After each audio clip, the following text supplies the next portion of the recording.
လက်ဖွေရာတွေကကွယ်ပင်ကိုစရိုက်အကြောင်းတွေကိုပြောပြနိုင်တယ်ဆိုတာမျိုးကြားဘူးကြလားဒါကတော့တိပ္ပံနီးကြအတိအကျသက်သေပြထားတာမျိုးတော့မဟုတ်ပါဘူးဒါမဲ့ကိုပိုနားလည်နိုင်ဖို့အတွက်ရှေးလူကြီးတွေသုံးခဲ့တဲ့အရန်စိတ်ဝင်စားစရာကောင်းတဲ့နီလန်းတစ်ခုတော့ဟုတ်ပါတယ်ကဲဒီနေ့မှာတော့ဒီရှေ့ကြတဲ့အမြင်တွေကိုသုံးပြီးကိုလက်ဖွေရာတွေထဲမှာဘာတွေဝစ်ထားလဲဆိုတာအတူတူရှာကြည့်ကြရအောင်တခါတလေကိုယ့်ရဲ့ပင်ကိုစီရိုက်နဲ့ကန်ကြမ်းမာရဲ့တဲလွန်စားတွေဟာလက်ဖွားမှမဟုတ်ပဲလက်ချောင်းထိတ်လေးတွေမှာပဲရှိနေတယ်ဆိုရင်ဘယ်လိုလုပ်မလဲကဲကိုယ့်ရဲ့လက်ပွေရာတွေကဘာတွေတူတူလေးပြောပြနေလဲဆိုတာကိုအခုပဲစပြီးလေ့လာကြည့်လိုက်ကြအောင်နော်ကဲဒီပိုင်းကတော့ပို့ပြီးစိတ်ဝင်စားဖို့ကောင်းအောင်အတူတူလိုက်လုပ်ကြည့်ဖို့လိုပါပြီလောရမှာကအရန်လွယ်ပါတယ်ပထမဆုံးကိုယ့်ရဲ့လက်မပွေကိုတေးသေးချာချာလေးတစ်ချက်ကြည့်လိုက်ပြီးရင်ဒီမှာပြထားတဲ့ပုံစံလေးမျိုးတွေကဘယ်ဟာနဲ့တူလဲဆိုတာတိုက်ကြည့်လိုက်အောင်ပါပဲကိုပုံစံကိုရှာတွေ့ပြီဆိုတာနဲ့အဲ့ဒီနောက်ကွယ်မှာရှိနေတဲ့ပင်ကိုဆရာရဲ့ဝစ်ချက်တွေကိုအတူတူဖော်ထုတ်ကြည့်ကြတာပေါ့ပထမဆုံးပုံစံကိုကြည့်လိုက်အောင်ဒါကတော့ခေါင်းဆောင်ပုံစံပါပဲနာမည်ကြားတာနဲ့သိနိုင်တဲ့အတိုင်းပဲသူတို့ရဲ့အဓိကလက္ခဏာကတော့ယုံကြည်မှုအပြည့်နဲ့ဩစာလမ်းမှုနိုင်စွမ်းပါပဲဒီလက်ပွေပိုင်ရှင်တွေကလေကိုယုံကြည်မှုအမြင်မားဆုံးသူတွေထဲမှာပါဝင်ပါတယ်အမြင်နဲ့တက်ကြွပြီးတော့အားရနေပြည့်နေတတ်တယ်မိတ်ဆွေတွေကိုအရန်တန်ဖိုးထားပြီးမဲ့အရေးကြီးတဲ့ဆုံးဖြတ်ချက်တွေချရပြီဆိုရင်တော့ကိုယ်တိုင်ပဲချမှတ်တတ်ကြတယ်သူတို့မှာပင်ကိုဩဇာအနာရှိသလိုတခြားသူတွေရဲ့အမြင်ကိုလည်းလေးစားတတ်တဲ့အရေးချင်းကောင်းတွေရှိပါတယ်ဒါပေမဲ့ပေါ့နော်ဒီလိုခိုင်မာတဲ့အပြည့်ပိုင်းရဲ့နောက်ွယ်မှာတော့ထိလွယ်ရှင်းလွယ်တဲ့စိတ်ခံစားမှုလေးတစ်ခုဖုံးကွယ်နေတတ်တာပါအဲအကြောင်းလေသူတို့ကစိတ်တန်ရာလွယ်ပြီးတော့အသေးကွဲလွယ်တတ်ကြတယ်လို့ဆိုကြတာပေါ့နော်ဒီချက်လေးကပဲသူတို့ကိုပို့ပြီးတော့စစ်မှန်တဲ့လူသားတစ်ယောက်ဖြစ်စေတာပါကဲဒုတိယပုံစံကိုစက်ကြည့်ကြရအောင်ဒါကတော့ဇာနာတက်သူပါနာမည်လေးတိုင်းပါပဲသူတို့ရဲ့အဓိကဆက်လက္ခဏာကတော့တီးတီးငိမ့်ငိမ့်နဲ့နားလည်မှုအပြည့်ပြည့်နိုင်တဲ့စင်နှလုံးသားကိုပိုင်ဆိုင်ထားကြတာပါပဲ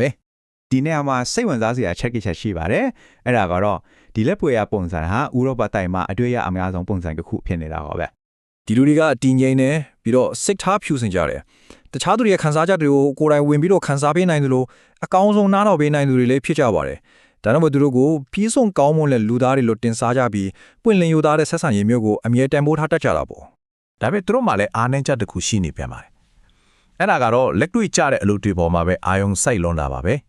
ဲဒီအချက်ကြောင့်သူတို့ရဲ့အချစ်ရေးလို့ကိုယ်ပိုင်ဆက်ဆံရေးတွေမှာနူးညံ့တိမ်မွေးမှုအနေငယ်ရော့နေတတ်တယ်လို့ဆိုကြပါတယ်အခုဆိုရင်တတိယပုံစံကိုရောက်လာပါပြီသူတို့ကတော့အမှုပညာရှင်တွေပါမွေးရပါရေရှင်တွေဖန်တီးနိုင်စွမ်းနေမြင်မှာပေမဲ့တခါလေမှာစိတ်တည်ငြိမ်မှုအားနည်းတတ်တဲ့ဖန်တီးရှင်တွေပေါ့ဒီပုံစံပိုင်ရှင်တွေဟာမွေးရပါရမီရှင်တွေလို့ပြောလို့ရပါတယ်ဘယ်လိုပတ်ဝန်းကျင်မျိုးမှမဆိုအလွဲတကူအလိုက်တင်နေနိုင်ကြတယ်စိတ်ကူအတ္တထောက်တာအရှိစဉ်တွေဆွဲတာမှာအလွန်ထူးချွန်ပြီးတော့မယိုတာမှုကိုတော့အမတန်မုန်းတိကြတယ်သူတို့အတွက်အကြီးမားဆုံးစင်ခေါ်မှုကဘာလဲဆိုတော့အရာတစ်ခုတည်းကိုရေရှည်စိတ်မဝင်စားနိုင်ပဲအလွဲတကူငင်းငွေသွားတာတဲ့စိတ်ပါပဲ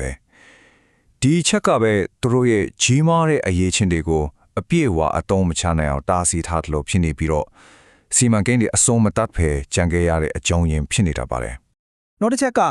ကသူတို့ဟာကိုယ့်ရဲ့စိတ်ခံစားချက်တွေကိုအပြင်မှာတိတ်ပြီးထုတ်ပြလေးမရှိတာပါပဲဒါကြောင့်ဘေးလိုတွေတဲ့နားလည်ရခက်ပြီးသူတို့ကိုယ်တိုင်ကလည်းကခြားသူတွေကိုတန်တရားစိတ်လေးနဲ့ချင်းကပ်တတ်ကြပါတယ်နောက်ဆုံးနဲ့အလွတ်လက်ဆုံးပင်ကိုစရက်ကိုရောက်လာပါပြီသူကတော့ရှေ့ဆောင်လမ်းပြပါပဲဒီပုံစံကိုမြန်မာလိုတော့ခယူပတ်လက်ဝေလို့ခေါ်ကြပြီသူတို့ဟာတကယ်ကိုတကိုယ်တည်းရက်တည်တဲ့လမ်းသစ်ထွင်သူတွေဖြစ်ကြပါတယ်သူတို့ရဲ့အဓိကစိတ်လက္ခဏာကတော့လွန်လည်မှုကိုအပြင်းအထန်မျက်နှာတာပါပဲဘသူကမှအားမကိုပဲကိုလန်းကိုဖောက်တဲ့စိတ်ဓာတ်ရှိကြတယ်တကယ်ကိုစမန်တဲ့ရှိဆောင်လမ်းပြတွေပါဒီရှားပါတဲ့လက်ပွေပုံစံနဲ့ပတ်သက်ပြီးတော့ဒနာကြီးလာအဆိုတစ်ခုတောင်ရှိပါသေးတယ်ဒီခရီးပတ်ပုံစံကိုမြတ်စွာဘုရားရဲ့လက်ချောင်းတော်တွေမှာတွေ့နိုင်တယ်လို့တောင်ယုံကြည်ကြပါတယ်ကဲအခုဆိုရင်ဒီမတူညီတဲ့ပုံစံတွေကတယောက်နဲ့တယောက်ဆက်သွယ်ပေါင်းဆက်လိုက်တဲ့အခါဘယ်လိုမျိုးဟန်ချက်ညီမှုကိုဖန်တီးနိုင်တယ်လဲဆိုတာကိုဆက်ပြီးလေ့လာကြည့်ကြရအောင်ဒီမှာတော့စံပြတွဲဖက်မှုတစ်ခုကိုရှင်းရှင်းလင်းလင်းတွေ့ရမှာပါရှေးဆောင်လမ်းပြပုံစံ၄ကလူများနဲ့ဆန့်ကျင်ပြီးလက်တစ်ထွင်နေတဲ့အချိန်မှာခေါင်းဆောင်ပုံစံ၁ကတော့လူများနဲ့လိုက်လျော်ညီထွေဖြစ်အောင်ဥဆောင်နိုင်စွမ်းရှိပါတယ်တွေ့လားတယောက်ကလမ်းဖောက်ပြီးနောက်တယောက်ကဥဆောင်သွားတာပေါ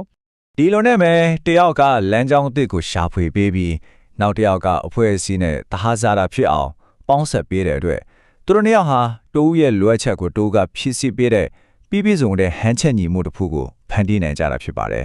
နောက်ဆုံးအနေနဲ့စဉ်းစားစရာလေးတစ်ခုခြံခဲ့ခြင်းပါတယ်လက်ပွေရာဒီရဲ့ပုံစံမျိုးမျိုးလိုပဲလေကျွန်တော်တို့ရဲ့ဘဝထဲမှာလည်းမတူညီတဲ့ပုံစံတွေနဲ့လူတွေအများကြီးရှိနေပါတယ်သူတို့နဲ့ဟန်ချက်ညီညီနေတိုင်းပေါင်းတင်နိုင်ဖို့ကိုကဘယ်လိုဟန်ချက်ညီယူနိုင်မလဲကိုဘဝထဲကမတူညီတဲ့ပုံစံတွေနဲ့ဘယ်လိုဟန်ချက်ညီမှုကိုရှာဖွေနေထိုင်မလဲဆိုတာကတော့ကိုယ်တိုင်အဖြေရှာရမယ့်မျိုးခွန်းတစ်ခုပါပဲ